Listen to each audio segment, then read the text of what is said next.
The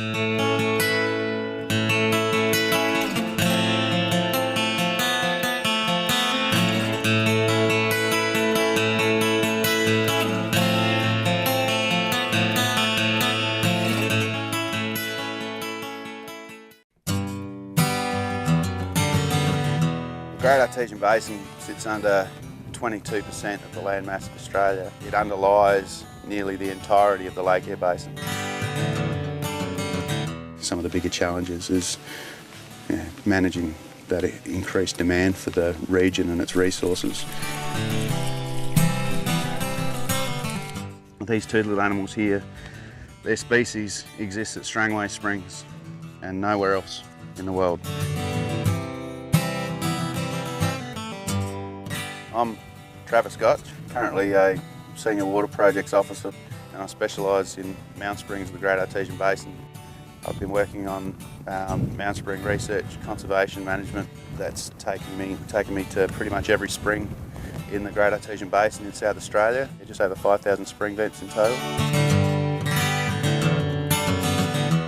The Lake Eyre Basin being the surface water system, the Great Artesian Basin being the underground system. And on the western side of Lake Eyre, it's the groundwater systems that are the permanent sources of water, because the river systems are ephemeral depending on whether there's rainfall or not. Some of the refugia points, some of which are supported by springs, say at Freeling Springs, where you've actually got Mount Springs discharging to the Peak Creek, and they maintain populations of fish through periods of incredible drought and dryness. And so when there's a large rainfall event, these fish then flow out and colonise into those river systems. These spring groups, like what we're standing in at the moment, where you've got anywhere from 1 to several, like 800-900 spring vents. And that's where you get relic plants that exist normally in wet swamps in Tasmania, are also occurring out here in the middle of the desert, and crustaceans and molluscs and fish that are found nowhere else on the planet but in these discrete little spring groups. But of course when the water hits the surface, then you get sunlight, and wherever you've got sunlight you've got energy coming in, and so you have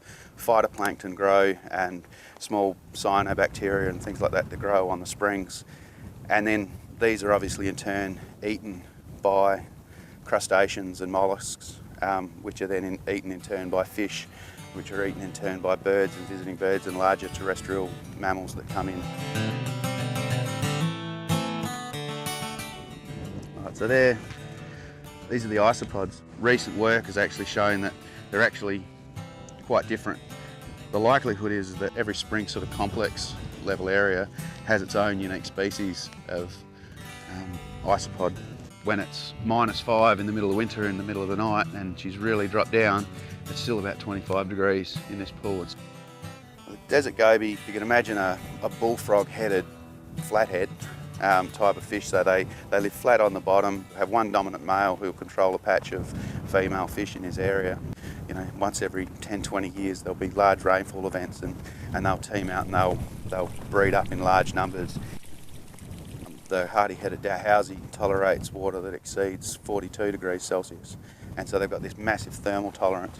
But equally, all of these fish have really strong tolerances to salinity changes, and that's what enables them to survive in a lot of these systems. There's an ever-increasing demand for water out of the Great Artesian Basin for pastoral, for tourism, for mining, for petroleum. So fundamental to that was the requirement to actually collect information that would enable things like the water allocation planning process to be more transparent, more rigorous and more accurate.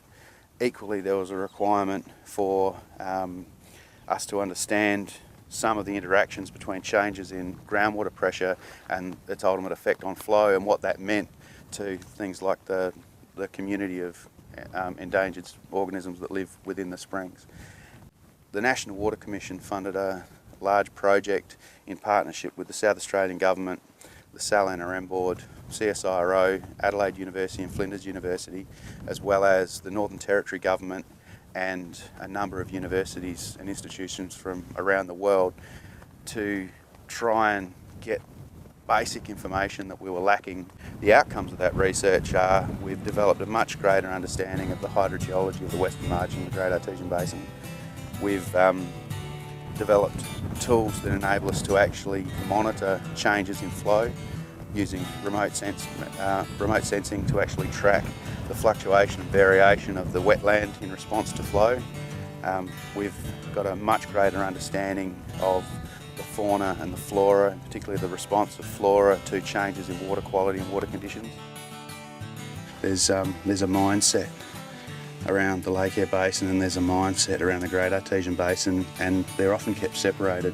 I think linking those two amongst the various legislative and community frameworks and stuff like that, it's not just all about the GRB, or it's not all about the LEB, it's about bringing the two together. I think one of the beauties of the Lake Eyre Basin as a whole, the sparseness of its population means that people come together so much tighter, and they're not so involved in their own personal family or friend cliques. They're actually more, very welcoming of outsiders and new ideas and people coming in.